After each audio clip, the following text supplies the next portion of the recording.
I made some money today. How cool is that? This is how I'm going to spend it. And I feel like people make budgeting way too complicated. So this video is really just going to be a couple of steps. Step number one actually begins before I make any kind of money. It is all about the mindset. There is this amazing concept, this beautiful concept called living below your means. And I know it's not sexy or cool, but living below your means not only makes budgeting a million times easier, it actually makes it practical because you can't save what you don't have, right? So an increase in my income does not mean an increase in my expenses. Now, if this is a concept you fully understand, which is probably most of you, it's very simple, but it just does not seem to work. Like you're telling me I'm already broke, my means can't get any lower.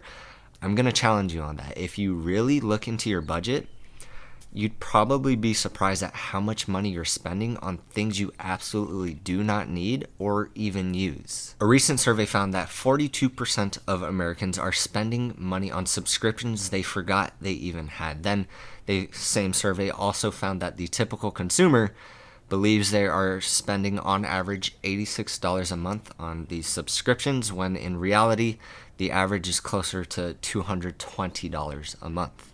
You don't got to get rid of everything, but $220 a month on subscriptions alone is a lot of money, especially when you're probably not using all of them. But then, yes, there are other things that you have to pay for. But again, on average, Americans are spending about $18,000 a year on completely non-essential items. That's potentially $1,500 a month. But I get it. It's not always easy to eliminate certain things. So just cut back a little bit on multiple areas and it should add up without feeling so drastic. Here are 7 things for you to consider.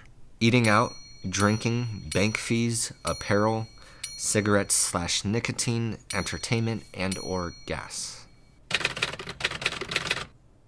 Step number 2, money is coming in, now what? Well, there's another beautiful concept, and this time it actually is beautiful because this is where I pay myself first. It means every single month I make sure enough of my income is first invested for me and for my goals before I go and start paying bills to everybody else. A great rule of thumb for your own budget is the 50-30-20 rule, where you make sure to set aside 50% of your income for living expenses, 30% for saving and investing, then 20% for the fun stuff like traveling and eating out. Now, this rule does not have to be so rigid. You can adjust it to fit your own lifestyle. For example, a lot of people say 30% should be your fun money, then the 20% should be for your saving and investing, but I never recommend this to my clients or to my team because I personally believe you should go heavier on investments that will produce a bigger cash flow in the future. So just consider your own situation. I have an automatic 15-20% going straight towards some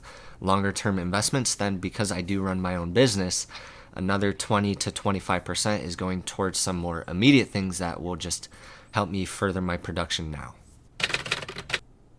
Then step 3 is to pay my personal bills, which is really only at the end of the month because I always use a credit card so I can get cash back. That's neither here nor there, but this might add up only to maybe 20-30% of my income. Step 4 is now where I make sure about 10% has been set aside for church, and then the rest is really just sent to a special fund for me to do whatever I want to do with it. And by all the percentages I've previously mentioned, that should be at least 15%.